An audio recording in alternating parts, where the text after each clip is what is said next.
दोस्तों हमारी पृथ्वी का 71% हिस्सा पानी से भरा हुआ है और केवल 29% हिस्से में हम मनुष्य और बाकी जीव रहते हैं। अब आप सोच रहे होंगे, अरे यार क्यों बोर कर रहे हो, ये सब तो हमें पहले से ही पता है, कुछ ऐसा बता दो जो हमें पता ना हो। तो दोस्तों सब तैयार हो जाइए चौंकने के लिए, क्योंकि पृथ्वी के जिस 71% हिस्से में पानी भरा हुआ है उसमें से केवल 5% हिस्से तक ही हम इंसान पहुंचे हैं। और इसी 5% हिस्से में हमने ऐसे लाखों करोड़ों जीवों की खोज की जो बड़ी अद्भुत है।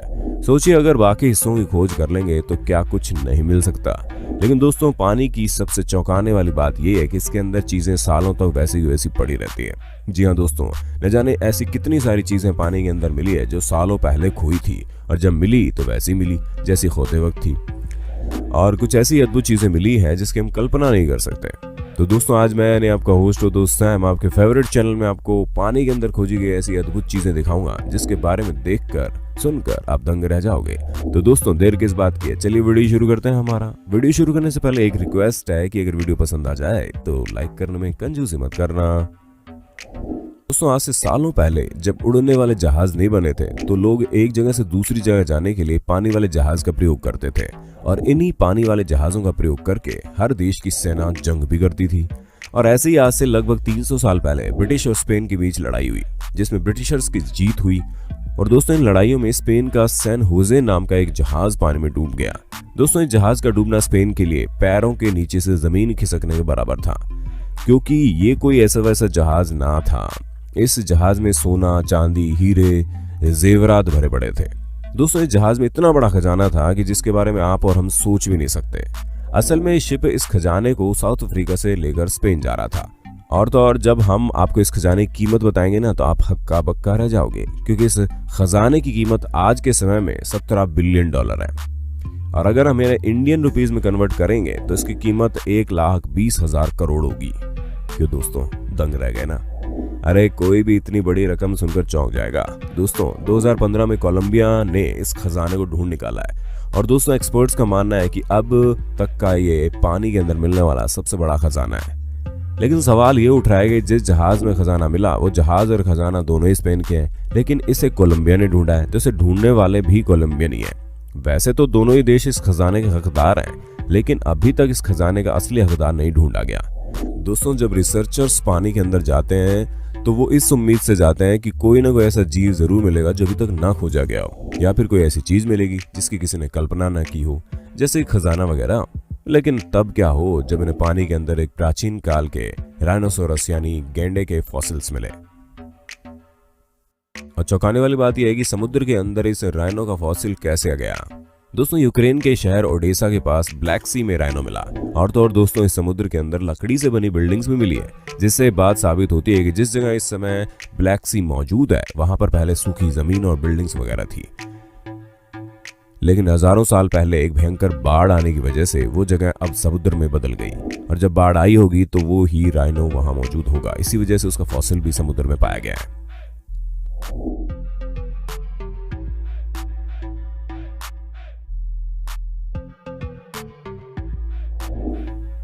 दोस्तों रशिया में मौजूद बैकाल लेक एक बेहद ठंडी लेक है। ये लेक बड़ी बड़ी गाड़ियों को अपने अंदर कैद कर लेती है और कहीं नहीं जाने देती, जिसकी वजह इसके पास से गुजरती हुई रोड है। अब आप सोचेंगे रोड का इस झील से क्या संबंध? तो दोस्तों हम आपको बता दें, ठंड के मौसम में जब ये लेक जम जाती है तो रोड और लेक दोनों में ही बर्फ दिखाई देती है, जिससे रोड पर चलने वाले लोगों को ये समझ में नहीं आता कि वो रोड पर चल रहे हैं या लेक पर, जिस वजह से कई सारे लोगों की गाड़ियां फंस जाती है। दोस्तों कहा जाता है कि इस लेक में आसमान से एस्टेरॉइड्स भी गिर चुके हैं। इस लेक में कोई मैग्नेटिक पावर है। अब इसका तो हम नहीं बता सकते कि इसमें कोई मैग्नेटिक पावर है या नहीं, लेकिन हम आपको ये जरूर बता सकते हैं कि ये लेक कोई ऐसी वैसी लेक नहीं है, बल्कि दुनिया की सबसे पुरानी और गहरी लेक है। और तो और दुनिया भर के फ्रेश वाटर का 22% अकेले इसी लेक में ही मौजूद है। ये लेक 5000 फुट गहरी है। जी हाँ दोस्तों, ये सुनकर आप भी समझ गए होंगे कि ये लेक कितनी बड़ी और खास है।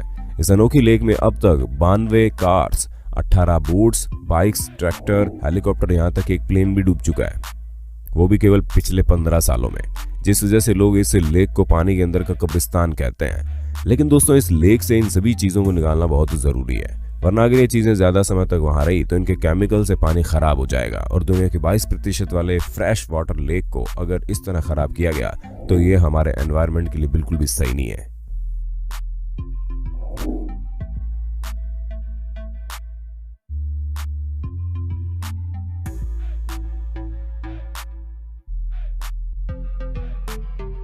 दोस्तों हर गोताखोर यानी डाइवर का कहीं ना कहीं ये सपना होता है कि वो कभी ना कभी पानी के अंदर कोई खजाना ढूंढ ले। और जब मिल फिशर नाम के एक डाइवर के हाथों ऐसा खजाना लगा जो आज तक किसी ने नहीं ढूंढा, तब तो उनकी मानो किस्मतें बदल गई। लेकिन दोस्तों जो खजाना मिल फिशर ने ढूंढा वो कोलंबिया द्वारा ढूंढे गए स्पेनिश जहाज में मौजूद खजाने के मिलने से पहले दुनिया का सबसे कीमती खजाना था। 1985 में इसे खोजा गया। दोस्तों इसे खजाने का नाम नोस्ट्रो सिनारा डे अटोका रखा गया। इसे सालों तक लगातार ढूंढा जा रहा था, लेकिन मिल फिशर एक ऐसे खुशकिस्मत गोताखोर थे जिन्होंने ये खजाना ढूंढकर सभी को चौंका दिया। दोस्तों स्पेन में एक पानी का जहाज 1622 में डूब गया था। इसी जहाज में यह खजाना 1985 में मिला और अब तक 3100 करोड़ का खजाना यहाँ से मिल चुका है। लेकिन दोस्तों हैरानी की बात है कि अभी भी ज्यादातर खजाना नहीं मिला है, क्योंकि शिप टूट कर डूबा था, जिस वजह से खजाना इधर उधर समुद्र में चला गया, जिसे अभी भी लोग ढूंढने में लगे हैं। और अगर आप भी चाहें तो स्पेन के इस खजाने को ढूंढ सकते हैं। क्या पता आपकी किस्मत में भी मिल फिशर की तरह खजाना मिलना लिखा हो।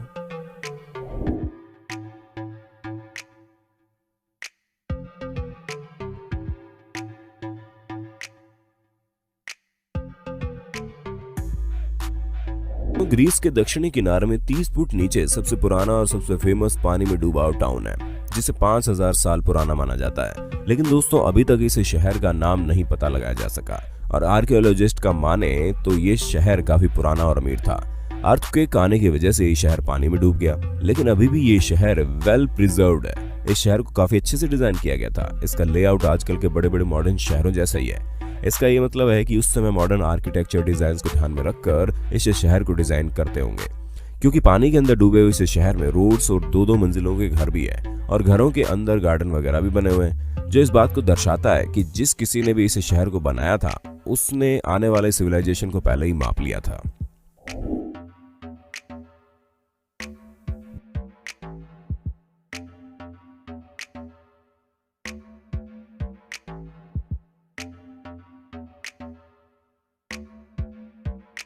दोस्तों आप लोग बहुत से म्यूजियम में गए होंगे, लेकिन जैसा म्यूजियम हम आपको बताने वाले हैं वैसा म्यूजियम शायद ही आपने देखा हो।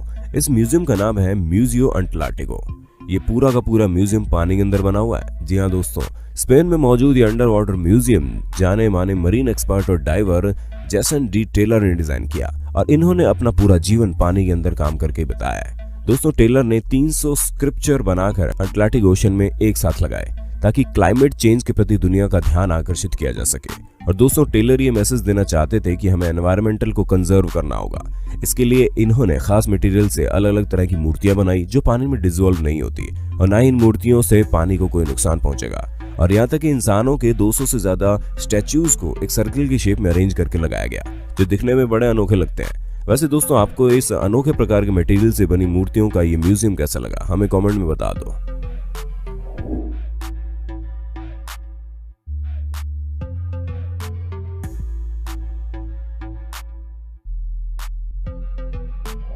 दोस्तों कई बार ऐसा होता है कि बाढ़ आने से या फिर समुद्र का लेवल बढ़ जाने से पूरे के पूरे शहर पानी में डूब जाते हैं, जिन्हें सूखने में काफी समय लगता है। ठीक है, ऐसा ही मैक्सिको के एक कैथेड्रल में हुआ।